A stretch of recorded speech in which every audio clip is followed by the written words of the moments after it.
Assalamu alaikum dear students. My name is Sabah and I am here to teach you chemistry class 10th.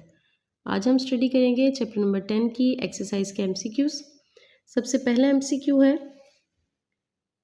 A base is a substance which neutralize an acid. यानी base एक ऐसा substance होता है जो कि acid को neutralise कर देता है। Which of the substance is not a base. इनमें से कौन सा ऐसा सब्सटेंस है जो कि बेस नहीं है। बेस के बारे में वो ऊपर मेंशन कर चुके हैं बेटा कि बेस वो सब्सटेंस होता है जो कि एसिड को न्यूट्रलाइज कर देता है। अब इन ऑप्शंस में से आपने ये बताना है कि कौन सा ऐसा सब्सटेंस है जो कि बेस नहीं है। पहला ऑप्शन है जी आपके पास एक्वस अमोनिया यानी NH3, sodium carbonate Na2CO3, sodium chloride NaCl and calcium oxide CaO। अगर इन ऑप्शंस में से बेटा आप देखें तो ammonia is a base, sodium carbonate जो है ये भी एक बेसिक जो है वो प्रॉपर्टीज़ रखता है। Calcium oxide is also a base. Sodium chloride के बारे में देखा जाए तो sodium chloride is a salt, ये एक सॉल्ट है, ये बेस नहीं है। तो यहाँ पे उन्होंने पूछा है इनमें से कौन सा ऐसा सब्सटेंस है जो कि बेस नहीं है। So the right option is B, sodium chloride is not a base, it is a salt. Next MCQ is Lewis acid base concept have the following characteristics except। Lewis acid base जो concept है उसके according देखा जाए तो कौन सी characteristics हैं Lewis acid base concept के according. और इनमें से उन्होंने पूछा एक्सेप्ट, यानी सारी प्रॉपर्टीज़ हैं लिविस एसिड बेस की, लेकिन कौन सी ऐसी है जो कि उसकी प्रॉपर्टी नहीं है। लिविस एसिड बेस कॉन्सेप्ट में देखा जाए तो फॉर्मेशन ऑफ एन एडेक्ट, तो इसमें एडेक्ट की फॉर्मेशन होती है। कोऑर्डिनेट कोवलेंट बॉन्ड इसमें बनता है। इसमें donation and acceptance of an electron pair, Lewis ने ही बात की थी इलेक्ट्रॉन पेयर की, तो donation of and acceptance of an electron pair ये भी होता है। लेकिन इसमें प्रोटॉन से रिलेटेड किसी किस्म की कोई भी बात नहीं की गई।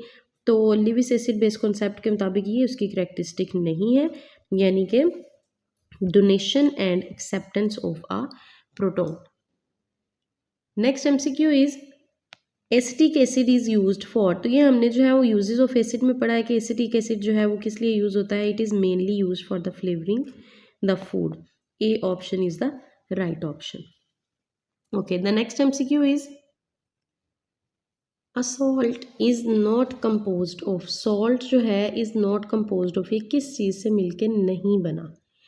अच्छा जी, सॉल्ट को अगर आप बेटा देखें तो सॉल्ट के अंदर अगर उसकी डेफिनेशन में या उसकी कंपोजिशन में आप टॉपिक में देखें, ये उसकी जो है टॉपिक दिया गया था सॉल्ट का, उसमें अगर आप देखें तो salts are made up of positive ion, यानी कि उनके कैटाइंस होते हैं और उसमें एनाइंस होते हैं। जो कैटाइन होती है वो मेटालिक आइन है, यानी कि कैटाइन जो है वो मेटालिक होगा, और जो एनाइन है वो नॉन मेटालिक होगा, वो एसिडिक रेडिकल होता है। यानी कि आपने जहाँ तक ऑप्शंस की बात है उसके अकॉर्डिंग उन्होंने मेटालिक और नॉन मेटालिक की बात की, तो कैटाइन मेटालिक है और एनाइन जो है वो नॉन मेटालिक है। उसके अलावा जो है इसके अंदर अगर आप बात करें तो जो कैटाइन यानी कि पॉजिटिव आइन है वो आ रहा है बेस से, और जो नेगेटिव है वो आ रहा है कहाँ से, एसिड से। तो इसके अकॉर्डिंग अगर आप देखें जो ऑप्शन यहाँ पे बेटा दिए गए हैं उसके अकॉर्डिंग अगर आप देखो तो मेटालिक कैटाइन से मिलके बना होता है, तो बिल्कुल ठीक है, मेटालिक कैटाइन होता है, नॉन मेटालिक एनाइन होता है।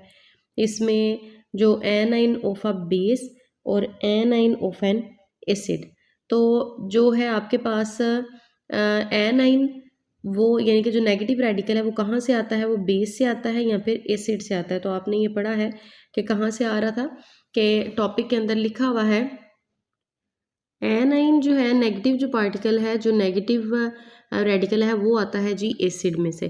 तो यहाँ पे आपके पास a salt is not composed of, तो C option is the right option. And anion of a base, यानी कि एनाइन जो है वो बेस में से नहीं आता, तो ये इसका करेक्ट ऑप्शन है। Next MCQ is if a liquid, अगर एक लिक्विड जो है हैज़ अ pH ऑफ 7, उसकी pH 7 है, देन इट मस्ट, तो फिर क्या है उसकी करेक्टरिस्टिक में कि it must be colourless and odourless liquid. तो ये ज़रूरी नहीं है, ये पानी की खसूसियत है, लेकिन हर pH 7 वाला जो मॉलिक्यूल हो कलरलेस और अडोरलेस होना ज़रूरी नहीं होता। Freezes at 0 degree and boils at 100 degree Celsius, तो ये भी वाटर के बारे में ठीक है, लेकिन हर न्यूट्रल जो है वो pH 7 वाले कंपाउंड के लिए ये भी स्टेटमेंट ज़रूरी नहीं है, लेकिन pH 7 वाला जो है इट मस्ट बी न्यूट्रल, उसका न्यूट्रल होना ज़रूरी है। C option is the right option. It may be solution containing water, तो ये भी ज़रूरी नहीं है। यानी कि pH 7 वाला जो मॉलिक्यूल होगा, जो कंपाउंड होगा, लिक्विड होगा, उसके लिए सबसे मेन चीज़ ये है कि it must be neutral. Next MCQ is a salt always. एक सॉल्ट जो होता है ऑलवेज, हमेशा हमेशा उसके अंदर कौन सी चीज़ मौजूद है? पहला ऑप्शन है कंटेन आइंस, तो ये बात ठीक है। एक सॉल्ट जो होगा उसके अंदर आइंस मौजूद होते हैं हमेशा, पॉजिटिव आइन और नेगेटिव आइन। सेकेंड ऑप्शन है जी कंटेन्स वाटर ऑफ क्रिस्टलाइजेशन, तो वाटर ऑफ क्रिस्टलाइजेशन मौजूद होते हैं लेकिन हमेशा मौजूद नहीं होते। डिजॉल्व्स इन वाटर, तो ये भी ज़रूरी नहीं है सॉल्ट जो है कि पानी के अंदर हर सॉल्ट ही डिजॉल्व हो जाए। Next option is forms crystals which conduct electricity, तो ये भी ज़रूरी नहीं है। लेकिन ए ऑप्शन इज़ द इसके मुताबिक राइट ऑप्शन है जी, या सॉल्ट ऑलवेज कंटेन्स आइंस। एक सॉल्ट जो होता है उसके अंदर हमेशा जो है वो आइंस मौजूद होते हैं। The next MCQ is dilute acids react with carbonates to produce the given products except। dilute acids जब कार्बोनेट्स के साथ जो है वो रिएक्ट करते हैं तो इनमें से सारी प्रोडक्ट्स तैयार होती हैं सिवाय सिवाय किसके? अगर आप बेटा इस टॉपिक में आए तो यहाँ पे अगर आप देखें कि जब एसिड जो हैं वो रिएक्ट करते हैं कार्बोनेट्स के साथ या बाइकार्बोनेट्स के साथ, तो वो क्या प्रोडक्ट देते हैं? वो सॉल्ट बनाते हैं, कार्बन डाइऑक्साइड बनाते हैं और वाटर बनाते हैं। सॉल्ट, कार्बन डाइऑक्साइड और वाटर, उनकी ये प्रोडक्ट तैयार होती है। सॉल्ट तैयार होता है, कार्बन डाइऑक्साइड और वाटर जो है ये प्रोडक्ट तैयार होती है जब एक एसिड जो है रिएक्ट करता है विद कार्बोनेट। इस MCQ की अगर बात करें तो उन्होंने कहा डाइल्यूट एसिड जब कार्बोनेट्स के साथ रिएक्ट करते हैं तो to produce the given products, कौन सी गिवन प्रोडक्ट्स जो हैं इसमें तैयार होती हैं एक्सेप्ट, यानी कौन सी प्रोडक्ट तैयार नहीं होती है। तो हमने ये पढ़ा कि जब कार्बोनेट्स के साथ रिएक्ट करते हैं एसिड्स तो सॉल्ट बनता है, कार्बन डाइऑक्साइड बनती है और वाटर भी बनता है। इसका मतलब कौन सी चीज़ तैयार नहीं होती? Hydrogen. D option is the right option कि हाइड्रोजन जो है तैयार नहीं हो रही होगी। तो right option is the D option. The next MCQ is in the preparation of insoluble salts which one of the fact is incorrect. जब insoluble salts को प्रिपेयर किया जाता है तो इनमें से कौन सा फैक्ट ऐसा है जो कि इनकोरेक्ट है? तो insoluble salts की तैयारी के लिए 2 soluble salts आर मिक्सड, तो बिल्कुल ठीक बात है, 2 soluble salts को ही मिक्स किया जाता है। Ions of both salts are exchange, तो दोनों के सॉल्ट्स के जो है वो आइंस एक्सचेंज होते हैं। One of the salt produced is insoluble, जो सॉल्ट तैयार होते हैं उनमें से एक इनसॉल्युबल होता है, तो ये भी बात ठीक है। Next is both of the salts produced are insoluble, तो ऐसा नहीं होता, दोनों सॉल्ट्स जो प्रोड्यूस होंगे वो इनसॉल्युबल नहीं होते, बल्कि जब रिएक्शन चलता है 2 सॉल्युबल सॉल्ट्स को लिया जाता है, जब उनको आपस में रिएक्ट करवाया जाता है तो they produce 1 soluble and 1 insoluble salt. तो both of the salts produced are insoluble, this is the wrong, या this fact is incorrect about the preparation of insoluble salts, so the right option is D option. Next MCQ is a reaction between N acid and a base. जब एक acid और base आपस में react करते हैं तो they produce, बहुत ही सिंपल है, सॉल्ट एंड वाटर प्रोड्यूस करते हैं। This is also the definition of a neutralization reaction. Next MCQ is the conjugate acid of HPO4-2। Conjugate acid आपने बताना है HPO4-2 का। तो इसमें सबसे पहले नंबर पे आप देख लें कि कॉन्जुगेट एसिड क्या होता है। टॉपिक में बेटा देखें लिखा हुआ है कि ये है z conjugate acid. Conjugate acid क्या है? इज अ स्पीशी, ये एक ऐसी स्पीशी होती है जो कब बनती है? जब एक बेस जो है वो एक प्रोटोन को एक्सेप्ट कर ले। कोई भी बेस अगर प्रोटोन को एक्सेप्ट कर लेती है तो वो कॉन्जुगेट एसिड बना देती है, यानी कि यहाँ पे प्रोटोन को एक्सेप्ट किया जाएगा। अगर प्रोटोन को एक्सेप्ट कर लिया जाता है तो फिर क्या बनता है? तो फिर क्या बनता है बेटा? आपके पास बनता है एक का कॉन्जुगेट एसिड। अब यहाँ पे अगर आपके पास है z conjugate acid of HPO4-2, इसमें इसका मतलब है कि क्या होगा, एक प्रोटोन ये एक्सेप्ट करेगा। जब ये एक प्रोटोन एक्सेप्ट कर लेगा तो ये क्या बन जाएगा?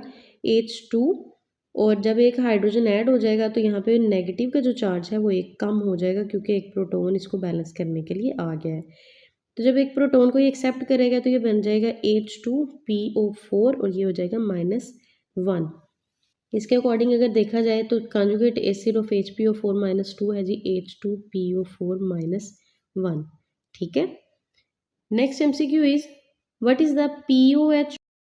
Next MCQ is what is the pOH of a 0.02 molar calcium hydroxide. ये एक न्यूमेरिकल की तरह की चीज़ है, इसको बेटा सॉल्व करते हैं कि आपने पीओएच मालूम करनी है 0.02 मोलर कैल्शियम हाइड्रोक्साइड की। इसको सॉल्व करते हैं। अच्छा जी, मालूम हमने क्या करना है बेटा, पीओएच मालूम करनी है 0.02 मोलर कैल्शियम हाइड्रोक्साइड की। ठीक है। पीओएच मालूम करने के लिए फार्मूला आएगा माइनस लॉग ओ एच, यानी कि molar concentration of hydroxide ions. अब इनमें से माइनस लॉग हाइड्रोक्साइड आइंस जो हैं उनकी मोलर कंसनट्रेशन ये है 0.02। इसको अगर आप चेंज करें तो ये आप पॉइंट इधर ले जाएं तो ये हो जाएगा 2 और मल्टीप्लाई आप कितने पॉइंट्स पीछे लेके गए हैं, 2 पॉइंट्स, तो ये आ जाएगा 2 इंटू 10⁻⁻²।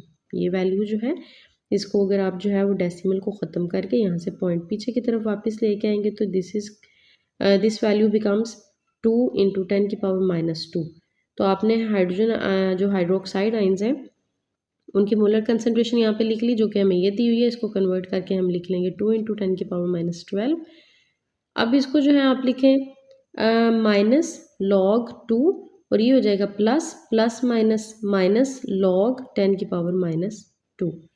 उसके बाद है जी आपके पास माइनस लॉग 2 इसी तरह, और ये आपका जो है ये आ जाएगा माइनस माइनस प्लस, पावर पहले आ जाएगी 2 लॉग 10। उसके बाद है माइनस लॉग 2 को आप कैलकुलेटर से सॉल्व करेंगे तो answer will be minus 0.301 plus 2 log 10 जो है इसका आंसर होता है 1। जब आप माइनस 0.301 में प्लस 2 करेंगे तो आंसर आ रहा है आपके पास 1.698। तो इसका मतलब है कि जो आपके पास आ रही है पीओ है वो आ रही है बेटा इन आंसर्स के अकॉर्डिंग हमारे पास आ रही थी, हमारे पास जी 1.698। सो the right option is a.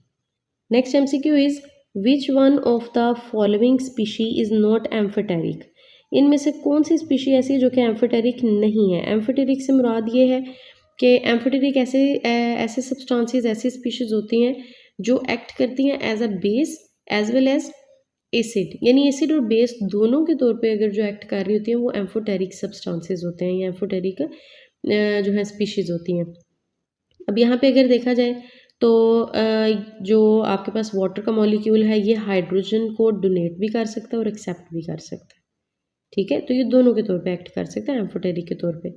यहाँ पे हाइड्रोजन कार्बोनेट बाइकार्बोनेट जो है ये HCO3-1 जो है ये आपके पास क्या है, हाइड्रोजन कार्बोनेट, और ये हाइड्रोजन कार्बोनेट जो है अपना हाइड्रोजन डोनेट भी कर सकता है और जब इसको ज़रूरत पड़ी ये जो है वो एक्सेप्ट भी कर सकता है। तो it will also act as a amphoteric. जो अमोनिया है ये क्या कर सकता है, ये भी अपना हाइड्रोजन जो है वो गेन भी किसी से कर सकता है, यानी एक्सेप्ट भी कर सकता है और NH4 पॉजिटिव आयन बन सकता है और अपना हाइड्रोजन निकाल के ये माइंस भी बन सकते हैं। तो ये तीनों आपके पास ऐसी स्पीशीज़ हैं जो कि प्रोटॉन को डोनेट भी कर सकते हैं और प्रोटॉन को एक्सेप्ट भी कर सकते हैं, यानी दोनों काम कर सकते हैं। तो they all of these are act as amphoteric substances. Sulphate जो है SO4-2 this is not an amphoteric substance.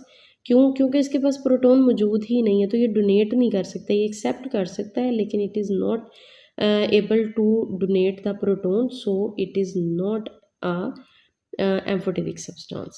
So the right option is D option. Next MCQ is the product of Lewis acid base reaction is called adduct. जब Lewis acid base जो है वो reaction चलता है जो product and पे बनती है वो होती है जी adduct.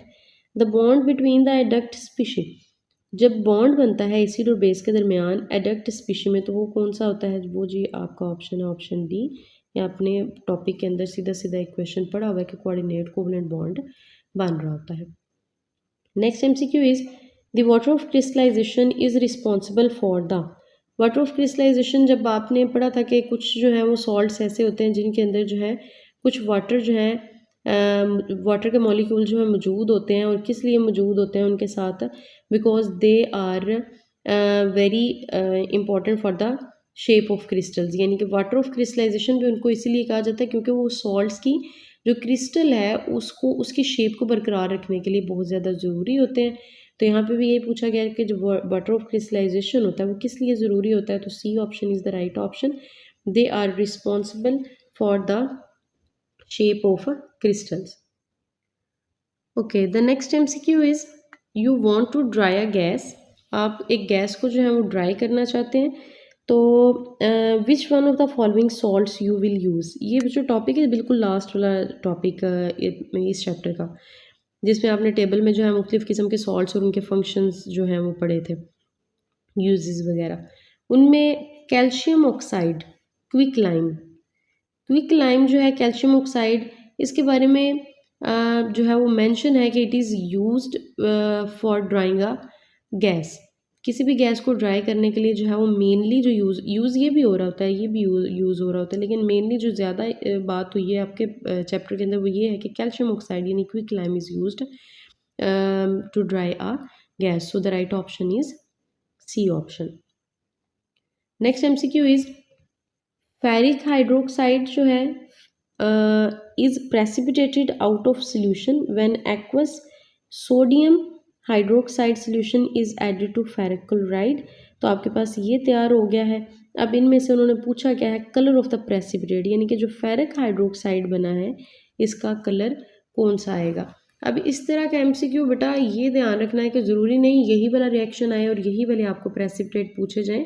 It is a model, यानी आपके पास एक जो है उन्होंने एक एग्जांपल दे दिया कि इस तरह के रिएक्शन जो है वो दे के तो आप उससे पूछे जा सकते हैं कि प्रेसिपिटेट का कलर क्या हो सकता है। यहाँ पे उन्होंने पूछा हुआ फेरिक हाइड्रोक्साइड का। इस टॉपिक में अगर आप आएँ तो इस टॉपिक में प्रेसिपिटेशन ऑफ हाइड्रोक्साइड वाले टॉपिक में यहाँ पे आप देखेंगे यहाँ पे मुख्तलिफ़ किस्म के जो हैं वो हाइड्रोक्साइड्स तैयार हुए हैं और हर हाइड्रोक्साइड के नीचे जो है उनके ये डिफरेंट जो है वो सारे कलर्स जो हैं वो मेंशन है। ठीक है, यहाँ पे अगर आ जाता फेरस हाइड्रोक्साइड यानी कि FeOH ट्वाइस, तो ये डर्टी ग्रीन प्रेसिपिटेट बनाता है। कैल्शियम जो है वाइट प्रेसिपिटेट बना रहा है। लेड हाइड्रोक्साइड वाइट बना रहा है। फेरिक हाइड्रोक्साइड जो कि अभी हमें मेंशन है वो ये है। ठीक है, तो वो कौन से जो है प्रेसिपिटेट तैयार कर रहा है, ब्राउन प्रेसिपिटेट। इसी तरह इसके वाइट हैं, जो आपके पास कॉपर है उसके ब्लू प्रेसिपिटेट है। तो इनमें से कोई भी रिएक्शन जो है वो पूछा जा सकता है और किसी भी रिएक्शन का जो है वो प्रेसिपिटेट पूछे जा सकते हैं। तो यहाँ पे जो हमारे पास ऑप्शन है उनके अकॉर्डिंग जो है फेरिक हाइड्रोक्साइड का पूछा गया। सो the right option is brown precipitate. Right MCQ is brown, which is the option D. Ferric hydroxide के जो प्रेसिपिटेट बनते हैं वो किस कलर के बनते हैं, ब्राउन कलर के।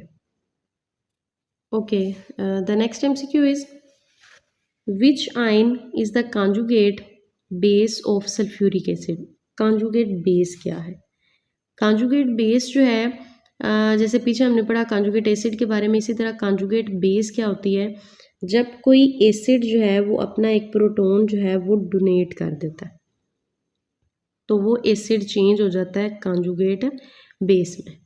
अपना एक प्रोटॉन जो है वो डोनेट कर देगा और डोनेट करने से ये एसिड जो है ये कॉन्जुगेट बेस में चेंज हो जाएगा। आपके पास है यहाँ पे सल्फ्यूरिक एसिड यानी कि H2SO4, इसने कॉन्जुगेट बेस में जाना है तो ये अपना एक प्रोटॉन निकाल देगा, तो यानी कि एक हाइड्रोजन हो गया कम, वो बन गया H, उसके बाद है SO4 और एक हाइड्रोजन निकल गया तो एक नेगेटिव आयन आ जाएगा, तो इसका मतलब है HSO4 -1 is the conjugate base of a sulphuric acid. Next MCQ is which one of the following is the Lewis base. इनमें से कौन सी जो है वो लिविस के अकॉर्डिंग बेस है। लिविस के अकॉर्डिंग द बेस वो होती है जो इलेक्ट्रॉन पेयर को डोनेट कर सकती है। अगर इन ऑप्शंस में से आप देखें तो BF3 AlCl3 these are the electron deficient compounds, यानी इनके पास इलेक्ट्रॉन डेफिशिएंट इलेक्ट्रॉन्स की कमी है। तो जब इनके पास पहले ही इलेक्ट्रॉन की कमी है तो इसका मतलब है ये तो इलेक्ट्रॉन्स को डोनेट नहीं कर सकते, ये तो एक्सेप्ट कर सकते हैं। तो लिविस के मुताबिक दोनों जो हैं ये क्या है, ये लिविस के मुताबिक एसिड्स हैं। हाइड्रोजन आयन यानी हाइड्रोजन प्लस, तो इसके ऊपर भी प्लस चार्ज आपको ये शो कर रहा है कि दिस इज़ अ प्रोटॉन, इसके पास भी इलेक्ट्रॉन्स की कमी है तो ये भी डोनेट नहीं कर सकता, तो ये इट विल आल्सो भी act as a Lewis acid. तो ये इलेक्ट्रॉन इनमें डेफिशिएंट कम है तो ये लिविस के मुताबिक एसिड के तौर पे काम करती हैं। लेकिन हमारे MCQ के अकॉर्डिंग पूछा गया which is the Lewis base, base कौन सी है, तो लिविस बेस वो है जो कि अपने इलेक्ट्रॉन पेयर्स को डोनेट कर सकती है। तो अमोनिया के अंदर जो नाइट्रोजन होता है इसके पास इलेक्ट्रॉन पेयर मौजूद होता है जिसको ये डोनेट कर सकता है, तो लिविस के मुताबिक ammonia is a base. Next MCQ is according to the Lewis concept, Lewis के कॉन्सेप्ट के मुताबिक acid is a substance which can, Lewis के मुताबिक, अब यहाँ पे अगर आप देखें बेटा तो काफ़ी जगह पे जो है वो लिविस जो नाइट्रोजन होता है इसके पास इलेक्ट्रॉन पेयर मौजूद होता है जिसको ये डोनेट कर सकता है, तो लिविस के मुताबिक ammonia is a base. Next MCQ is according to the Lewis concept, Lewis के कॉन्सेप्ट के मुताबिक acid is a substance which can, Lewis के मुताबिक, अब यहाँ पे अगर आप देखें बेटा तो काफ़ी जगह पे जो है वो लिविस के जो है वो एमसीक्यूज़ आए हुए हैं, यानी ये बहुत इंपॉर्टेंट कॉन्सेप्ट है एज अ लॉन्ग क्वेश्चन भी और एमसीक्यूज़ के अकॉर्डिंग भी कि आपके कॉन्सेप्ट्स ठीक होने चाहिए इसके बारे में। मुख्तलिफ तरीक़ों से उन्होंने इस टॉपिक में से जो है ना वो क्वेश्चन निकाले हुए हैं। अब लिविस कॉन्सेप्ट के अकॉर्डिंग एसिड क्या है, तो लिविस कॉन्सेप्ट के बारे में एक बात तो बेटा आपने एग्जैक्ट याद रखनी है कि इसमें इलेक्ट्रॉन पेयर्स की बात होगी, प्रोटॉन्स की बात नहीं होगी, तो उसके मुताबिक अगर देखा जाए तो ये दोनों ऑप्शन तो फेल हो गए, प्रोटॉन वाली तो बात ही नहीं है। लिविस कॉन्सेप्ट की बात हो रही है तो इसका मतलब है इलेक्ट्रॉन पेयर की बात हो रही है। अब इलेक्ट्रॉन पेयर्स के मुताबिक जो है आपके पास दो ही ऑप्शन बचते हैं, बी और डी। उसके बाद उन्होंने पूछा acid is a substance, acid कौन सा होता है, एसिड वो होता है which can accept a pair of electron, जो इलेक्ट्रॉन पेयर को एक्सेप्ट कर सकता है वो लिविस के मुताबिक जो है वो क्या होता है, एसिड, तो उसके according option D is the right option. अगर यहाँ पे ये बेस होता लिविस के मुताबिक तो ये वाला बी ऑप्शन ठीक होता। एसिड पूछा गया तो acid is a substance according to Lewis concept, acid is a substance which can accept a pair of electron. Next MCQ is given है जी आपके पास के डब्ल्यू, हाइड्रोजन और हाइड्रोक्साइड आइंस की जो कंसनट्रेशन है, मोलर कंसनट्रेशन वो equal होती है इसके at 25 degree Celsius. What is the concentration of hydrogen ion in pure water at 25 degree Celsius? दोनों की कंसनट्रेशन ये है टोटल, सिर्फ हाइड्रोजन आयन की कंसनट्रेशन जो है वो प्योर वाटर में कितनी होगी, तो ये बेटा हम पहले भी सॉल्व कर चुके हुए हैं। इस टॉपिक में देखें हम पढ़ चुके हुए हैं कि जैसे ये के डब्ल्यू दिया गया, के डब्ल्यू जो है उसमें हाइड्रोजन आयन हाइड्रोक्साइड आयन दोनों मौजूद होते हैं जो कि 1 × 10⁻⁻14 एट 25 डिग्री सेल्सियस की कंडीशन बताई हुई है, ये कंसनट्रेशन है टोटल इनकी। अब अगर सिर्फ आप हाइड्रोजन की निकालना चाहते हैं तो हमें पता है कि वाटर की जो है उसके अंदर हाइड्रोजन और हाइड्रोक्साइड आइंस जो हैं वो क्या होते हैं, इक्वल होते हैं। इन दोनों को अगर आप इक्वल जो है वो समझें तो यहाँ पे आप इनकी बजाय, दोनों की बजाय आप लिख सकते हैं हाइड्रोजन आइंस, तो वो बन जाएगा हाइड्रोजन आइन का स्केयर, और ये हाइड्रोजन आइंस दोनों का स्केयर इक्वल है इस वैल्यू का। ठीक है, अब इस स्केयर को आपने ख़त्म करना है तो इसका अंडर रूट ले लेंगे, इसका अंडर रूट जो है स्केयर जो है वो अंडर रूट के साथ कट गया, इस तरीके से आ गया, तो इस साइड पे जो अंडर रूट आप लेंगे वो अंडर रूट आ जाएगा जी 1 × 10⁻⁻14 का अंडर रूट आ गया -7। तो हाइड्रोजन आयन की कंसनट्रेशन कितनी आई, वो आई है जी आपके पास 1 × 10⁻⁻7। तो A option is the right option, 1 × 10⁻⁻7 mole per decimeter cube. This is the concentration of hydrogen ion in pure water at 25 degree Celsius. So the A option is the right option. If you are new, then subscribe the channel.